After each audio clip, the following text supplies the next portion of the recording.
இந்த குண்டலினி சக்தி என்பது வந்து பல நூல்கள நம்ம படிக்கிறோம். ஆ நம்ம இந்து மதத்தில நெறைய விஷயங்கள் இருக்கு. நெறைய மகான்கள பத்தி சொல்லியிருக்காங்க. நம்ம சாமி அத பத்தி இதுவரைக்கும் சொன்னதில்ல. குண்டலினி சக்தின்றத உங்களுக்கு அத நம்பிக்கை இருக்கா இல்லையாங்கய்யா? என் சரீரமே பொய்ன்னு ஆனதுக்கப்புறம், சரீரத்துக்குள்ள இருக்கக்கூடிய குண்டலினி சக்தி வந்து எப்படி மெய்யாயிடும்?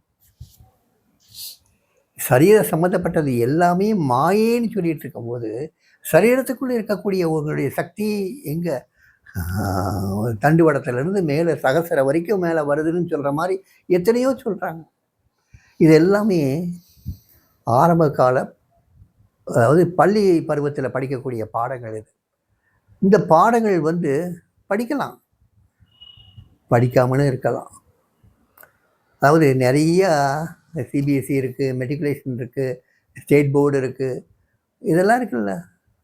இதெல்லாம் ஒவ்வொன்றும் ஒவ்வொரு விதமான பாடத்திட்டங்கள் வச்சுருப்பாங்க. அதே மாதிரி இதுலேயும் பாடத்திட்டங்கள் வெவ்வேறு விதமாக இருக்கும். ஆன்மீகத்தை பொறுத்த மட்டும் இந்த குண்டலினி சக்தின்னு ஒன்று, இன்னும் என்னென்னமோ சென்டர்ஸ் சொல்கிறாங்க, வேரியஸ் சென்டர்ஸுங்கிறாங்க. அந்தந்த அந்த சரீரத்தில் உள்ள அந்த மையங்கள்ல இருந்து அது அங்கே ஏறணும், இங்கே ஏறணும், அது தூண்டப்படணும். அது பிராணிக் ஹீலிங், அது பிராணிக் அது என்னென்னமோ சொல்கிறாங்க, நிறைய விஷயங்கள் இருக்குது. ஆனால் இந்த சரீரமே மாய, இதே ஒரு நாள் போயிடும். It's so transient. இது வந்து மறைஞ்சு போகக்கூடிய சமாச்சாரம், ஒரு காலத்துக்கட்டத்துக்கு அப்புறம் இருக்க முடியாத ஒரு சமாச்சாரம். இதுக்குள்ளே இருக்கக்கூடியது மட்டும் எப்பயுமே எப்படி இருக்கும்? ஸோ இதுவும் அந்த பிணமாக ஆனதுக்கப்புறம் ஒன்று சமாதிக்குள்ளே போயிடும், இல்லைன்னா சிதைக்குள்ளே போயிடும். அந்த சிதைக்குள்ளே போயிடுச்சுன்னா வெந்துரும்ல, எல்லாமே வெந்து போயிடும், சாம்பல் ஆகிடும். ஸோ அதெல்லாம் முக்கியம். இந்த குண்டலினி சக்திங்கிறது எந்த ஒரு சக்தியுமே நமக்கு வந்து எது தரும்னா ஒரு விதமான அகங்காரத்தை தான் கொடுக்கும். நான் இந்த சக்தியை அடைஞ்சிட்டேன், அந்த சக்தியை அடைஞ்சிட்டேன். இதுக்கு ஒரு கதை ராமகிருஷ்ணன் அழகாக சொல்லுவார். 2 சாதுக்கள் தவம் இருக்காங்க காட்டில். அவங்க இன்னொரு இடத்துக்கு மாறி போகிறாங்க. போகும்போது ஒரு குறுக்க ஒரு ஆறு வருது. ஒரு போட்மேன் இருக்கான். 2 சாதுக்களும் போகிறாங்க. அந்த ஒரு சாது மட்டும் அந்த போட்மேனு கேட்குறாப்புல, என்கிட்ட பணம் இல்லை, என்னை அக்கறையில் கொண்டு விட்டுருவியா எங்கள் 2 பேரையும் கேட்குறாப்புல. உடனே இந்த சாது இன்னொரு சாது கேட்குறாரு, நீ இத்தனை வருஷம் தவம் இருந்து கூட நீ தண்ணிமல் நடக்கூடிய இது உனக்கு சித்தி உனக்கு ஆகலையா அப்படின்னு கேட்குறாப்புல. ஒரு பதிலே சொல்லலை. போட்மேன் வந்து நீ ஏறிக்கோங்க சாமிங்கிறாப்புல. அவன் ஏறிக்கிட்டான்.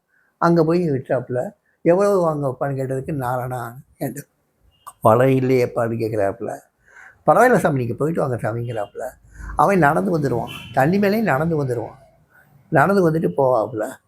என்ன பார்த்தியா, நான் இவ்வளோ காலம் தபஸ் இருந்து எனக்கு இந்த சித்தி சித்திச்சு பார்த்தியா?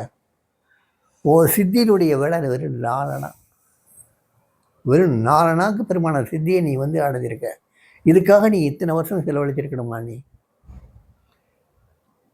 ஸோ உங்கள் குண்டலினி சக்தி மேலே தூக்கி வந்ததுனால உங்களுக்கு என்ன கிடைக்க போகுது? அந்த எங்கும் பறந்து விரிஞ்சி இருக்கக்கூடிய எல்லா இடத்துலையும் நீக்க வர நிறைஞ்சிருக்கக்கூடிய அந்த பரபிரம்மம் வந்து உங்களுக்குள்ள வந்து உங்களை அப்படியே ஐக்கியப்படுத்திக்க போதா? ஐக்கியப்படுத்திச்சா? அதில் போய் கரையை வச்சிருச்சா? குண்டலினி சக்தி யோகாவை பற்றி சொல்லி சொல்லி கிளாஸ் இன்னைக்கு வரைக்கும் எடுத்துகிட்டே இருக்காங்களே, மாற்றி மாற்றி கிளாஸ் எடுத்துகிட்டே தான் இருக்காங்க. ஆனால் அடைஞ்சபாடு இல்லையே.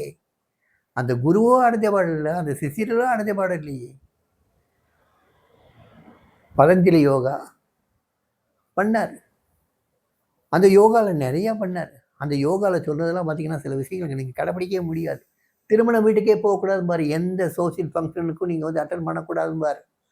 உங்களுடைய அந்த சக்தியெல்லாம் உங்களுக்கு வந்து மேலே வரைக்கும் சாஸ்திர வரைக்கும் வரணும்னா எந்த சோசியல் ஃபங்க்ஷனுக்கும் நீங்கள் போகக்கூடாது பாரு. போகாமல் இருப்பீங்களா? உங்கள் மகன் கல்யாணத்துக்கு போகாமல் இருப்பீங்களா? எந்த ஒரு விஷயத்துக்கும் போகாமல் இருக்க முடியுமா?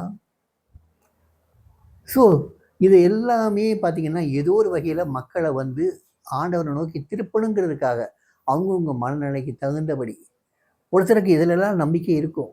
ஏதோ ஒரு அமானுஷியமான சக்தி நமக்குள்ளே இருக்குங்கிறத வந்து சொன்னால் அவன் ஆண்டவன்கிட்ட இன்னும் கொஞ்சம் அருகில் போவாங்கிறதுக்காக சொல்லி கொடுத்த பாடங்கள் இதெல்லாம். அவனுக்கு அந்த அம்மனின் சக்தி நமக்குள்ளே இருக்குது. இதை வந்து நம்ம இப்படி தியானம் பண்ணணும், இல்லாட்டா அந்த மாதிரி அதை ஊக்குவிச்சோம், இதை வந்து இன்னும் கொஞ்சம் மேலே ஏற்றணும், அதுக்கு தியானம் பண்ணணும், இதெல்லாம் பண்ணணும்னு அவனுக்கு தெரிஞ்சவன் கொஞ்சம் உற்சாகமாகிடுவான். அவனுக்கு ஒரு நம்பிக்கை பிறக்கும். அதுக்கான தவிர்த்து வேற எதுக்கும் இது பிரயோஜனப்படாது. வேற எதுக்கும் பிரயோஜனப்படாது. குண்டலினி சக்தி வந்து சாமி ஒரு நாள் அதை பற்றி சொன்னது கிடையாது. ஈவன் யோகாவே பண்ண வேண்டாம்னு சாமி சொன்னார். யோகாவே பண்ண வேண்டாம்னு சொன்னார். அப்போ குண்டலினி யோகாவை மட்டும் பண்ண சொல்லியிருப்பாரா? எந்த யோகாவும் பண்ண வேண்டியதில்லை. எங்கள் அப்பா just remember my father, my father will take you. எங்கள் அப்பா மட்டும் போதுன்னாரு. அதனால் இதெல்லாம் வந்து ஆரம்ப பாடம், பாலப்பருவத்தில் படிக்கக்கூடிய, பள்ளியில் படிக்கக்கூடிய விஷயங்கள் இதெல்லாம். அதனால் இதை கடந்து நம்ம வந்து கல்லூரிக்கும் போவோமே, ஆராய்ச்சி மாணவனாகவும் ஆகுவோமே, இன்னும் கொஞ்சம் முன்னேறி போவோமே.